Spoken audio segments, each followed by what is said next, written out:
Supreme court ने आज वक्फ संशोधन अधिनियम 2025 से जुड़ा हुआ एक ऐतिहासिक और अहम फैसला सुनाया है, जो न सिर्फ कानून की दिशा बदल सकता है, बल्कि वक्फ बोर्ड के कामकाज और समाज में उसके प्रभाव को भी गहराई से प्रभावित करेगा। यह मामला लगभग 4 महीने पुराना है, जब याचिकाकर्ताओं ने सुप्रीम कोर्ट में इस कानून की कुछ धाराओं पर अंतरिम रोक लगाने की मांग की थी। याचिकाकर्ताओं का तर्क था कि कुछ प्रावधान, विशेषकर 5 साल की शर्त, संविधान के अनुच्छेद 14 यानी कि समानता के अधिकार के खिलाफ है। सुप्रीम कोर्ट ने अंतरिम आदेश के माध्यम से यह स्पष्ट किया कि जो बदलाव समाज और बोर्ड दोनों के लिए लाभकारी हैं, उन्हें लागू किया जाना चाहिए, जबकि विवादास्पद प्रावधान फिलहाल स्थगित रहने वाले हैं। सबसे बड़ा बदलाव वक्फ बोर्ड में गैर मुस्लिम सदस्यों को शामिल करने का है। पुराने कानून के तहत बोर्ड केवल मुस्लिम सदस्यों तक सीमित था, लेकिन 2025 के संशोधन में यह बदलाव किया गया कि अब बोर्ड में 3 गैर मुस्लिम सदस्य भी शामिल हो सकते हैं। सुप्रीम कोर्ट ने इसे मंजूरी दी है। इसका अर्थ है कि अब बोर्ड में विभिन्न समुदायों का प्रतिनिधित्व होगा, जिससे निर्णय अधिक डेमोक्रेटिक होंगे। कोर्ट के अनुसार यह कदम न केवल पारदर्शिता बढ़ाएगा, बल्कि यह सुनिश्चित करेगा कि बोर्ड में केवल किसी धर्म या अनुभव के आधार पर लोगों को शामिल करने की प्रथा पूरी तरीके से समाप्त हो जाए। वक्फ बोर्ड का उद्देश्य धार्मिक संपत्ति जैसे मस्जिद, मदरसा, स्कूल, अस्पताल, धर्मशालाओं का मैनेजमेंट करना है और समाज के हित में योजनाएं लागू करना है। बोर्ड में पारदर्शिता और जवाबदेही लाने के लिए भी संशोधन को लागू किया गया है। नए नियमों के अनुसार बोर्ड के फैसलों में सभी समुदायों की हिस्सेदारी होगी और इससे यह सुनिश्चित होगा कि निर्णय समाज के पूरी तरीके से हित में हो। एक और विवादित शर्त यह थी कि किसी सदस्य को बोर्ड में शामिल होने के लिए पिछले 5 साल तक वक्फ से जुड़ा होना चाहिए। याचिकाकर्ताओं का तर्क था कि यह अनुच्छेद 14 के तहत समानता के अधिकार के खिलाफ है।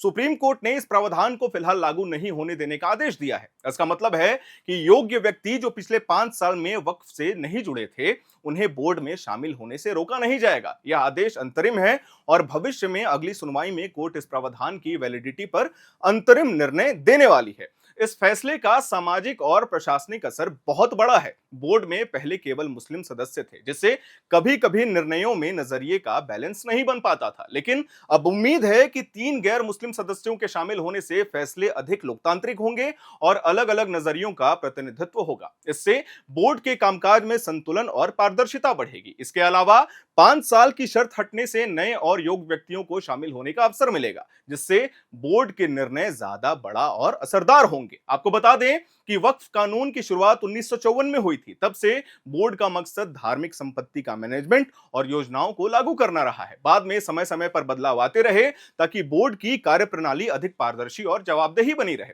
2025 का संशोधन इसी क्रम में आया, ताकि बोर्ड में सभी समुदायों का प्रतिनिधित्व सुनिश्चित हो सके। सुप्रीम कोर्ट का यह फैसला इसीलिए भी महत्वपूर्ण है, क्योंकि अब छोटे समुदायों और अल्पसंख्यक समूहों को भी बोर्ड में शामिल होने का अवसर मिलेगा। इससे बोर्ड के फैसले संतुलित और समाज हितैषी होने वाले हैं। सुप्रीम कोर्ट ने यह स्पष्ट संदेश दिया है कि कानून केवल अनुभव या धर्म के आधार पर किसी को रोक नहीं सकता है। बोर्ड में सभी समुदायों के शामिल होने से न केवल फैसले अधिक न्याय संगत होंगे, बल्कि यह समाज में विश्वास भी बढ़ाएगा कि बोर्ड का कामकाज पारदर्शी और संतुलित है। कोर्ट का यह निर्णय यह भी दर्शाता है कि न्यायपालिका समाज और संविधान के हित में निर्णय लेती है। कानून का पालन केवल कागज पर नहीं होना चाहिए, बल्कि समाज और लोकतंत्र के हित में होना चाहिए। समानता, अवसर और पारदर्शिता कानून के मूल तत्व हैं और इन्हें सुनिश्चित करना न्यायपालिका की जिम्मेदारी है। वक्फ बोर्ड के अधिकारियों ने सुप्रीम कोर्ट में इस फैसले का स्वागत किया है। उनका कहना है कि 3 गैर मुस्लिम सदस्य बोर्ड में शामिल होंगे और विवादित 5 साल की शर्त हटने से योग्य व्यक्तियों को बोर्ड में आने का अवसर मिलेगा। इससे बोर्ड में निर्णय अधिक संतुलित होंगे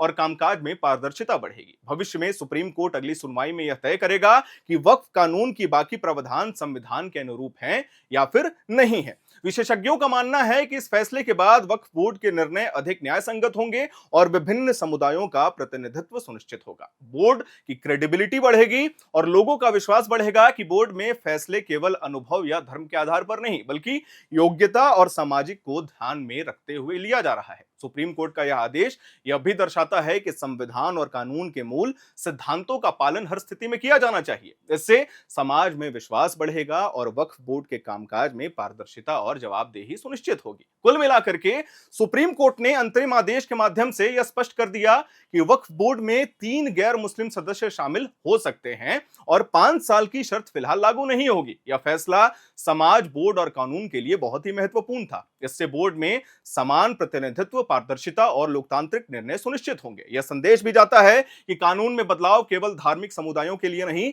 बल्कि समाज और संविधान के हित में होना चाहिए। सुप्रीम कोर्ट ने सुनिश्चित किया कि विवादास्पद प्रावधान फिलहाल लागू ना हो, जबकि लाभकारी बदलाव जारी रहे। इससे बोर्ड में शामिल होने का अवसर बढ़ेगा और फैसले अधिक संतुलित और समाज हितैषी होने वाले हैं। इस फैसले के बाद वक्फ बोर्ड और समाज दोनों के लिए एक महत्वपूर्ण मोड़ आता है। बोर्ड में विभिन्न समुदायों का प्रतिनिधित्व सुनिश्चित होगा, फैसले अधिक पारदर्शी होंगे और समाज में विश्वास बढ़ेगा कि कानून और संविधान के सिद्धांतों का पालन सभी के लिए समान रूप से होता है।